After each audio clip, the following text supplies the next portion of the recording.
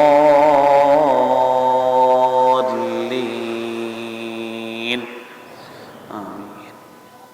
بسم الله الرحمن الرحيم. سبح اسم ربك الأعلى الذي خلق فسوى والذي قدر فهدى والذي أخرج المرعى فجعله غثاء أحوى سنقرئك فلا تنسى إلا ما شاء الله إنه يعلم الجهر وما يخفى ونيسرك لليسرى فذكر إن نفعت الذكرى سيذكر من يخشى ويتجنبها الأشقى الذي يصلى النار الكبرى ثم لا يموت فيها ولا يحيا قد أفلح من تزكى وذكر اسم ربه فصلى بل تؤثرون الحياة الدنيا والآخرة خير وأبقى إن هذا لفي الصحف الأولى صحف إبراهيم وموسى. الله أكبر.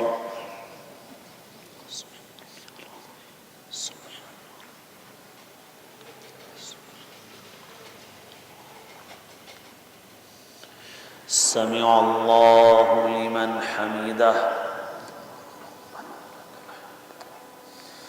الله أكبر.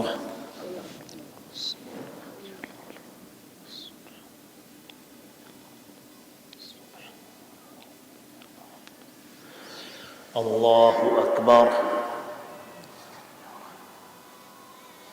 الله أكبر.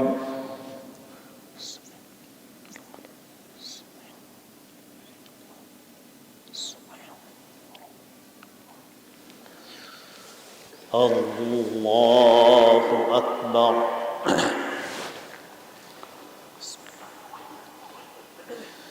الحمد لله رب العالمين الرحمن الرحيم مالك يوم الدين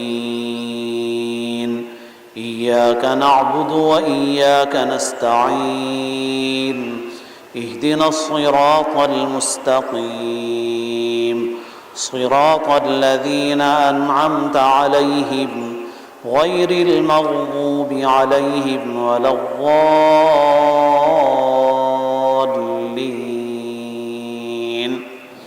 آمين. بسم الله الرحمن الرحيم. هل أتاك حديث الغاشية وجوه يومئذ خاشعة عاملة ناصبة تصلى نارا حامية تسقى من عين آنية ليس لهم طعام إلا من ضريع لا يسمن ولا يغني من جوع وجوه يومئذ ناعمة لسعيها راضية في جنة عالية لا تسمع فيها لاغية فيها عين جارية فيها سرر مرفوعة وأكواب موضوعة ونمارق مصفوفة وزرابي مبثوثة أفلا ينظرون إلى الإبل كيف خلقت وإلى السماء كيف رفعت وإلى الجبال كيف نصبت وإلى الأرض كيف سطحت فذكر إنما أنت مذكر لست عليهم بمسيطر إلا من تولى وكفر فيعذبه الله العذاب الأكبر إن إلينا إيابهم ثم إن علينا حسابهم. الله أكبر.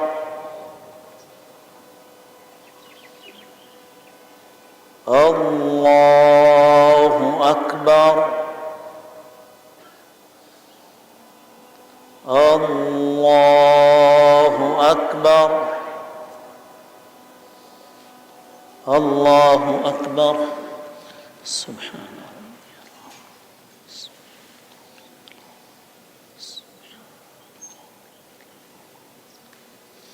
سمع الله لمن حمده ربنا لك الحمد. الله أكبر.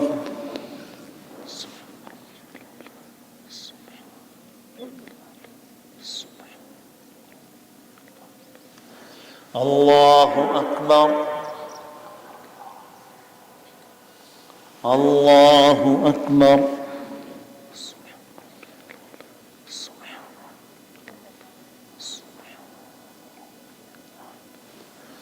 الله أكبر. التحيات لله والصلاة والسلام ورحمة الله وبركاته. أشهد أن لا إله إلا الله اللهم صل على محمد كما صليت على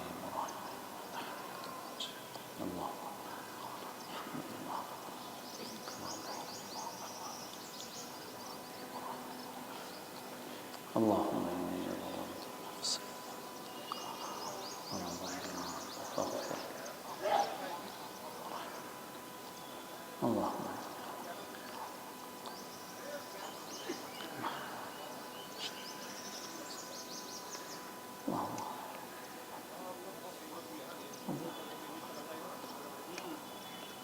السلام عليكم ورحمة الله.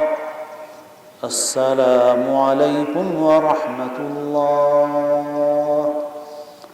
استغفر الله استغفر الله استغفر الله.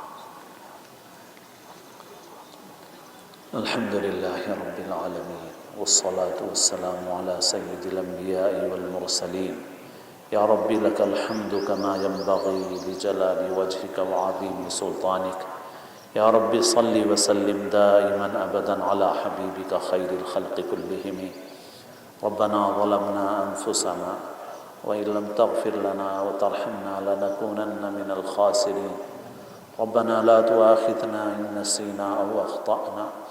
ربنا ولا تحمل علينا إصرا كما حملته على الذين من قبلنا. ربنا ولا تحملنا ما لا طاقة لنا به واعف عنا واغفر لنا وارحمنا أنت مولانا فانصرنا على القوم الكافرين. ربنا لا تجعلنا فتنة للقوم الظالمين ونجنا برحمتك من القوم الكافرين. اللهم لا تسلط علينا بذنوبنا من لا يخافك ولا يرحمنا. ربنا آتنا في الدنيا حسنة وفي الآخرة حسنة وقنا عذاب النار. ربنا لا تزغ قلوبنا بعد إذ هديتنا وهب لنا من لدنك رحمة إنك أنت الوهاب. ربنا توفنا مسلمين وألحقنا بالصالحين غير خزايا ولا ندامى ولا مفتونين.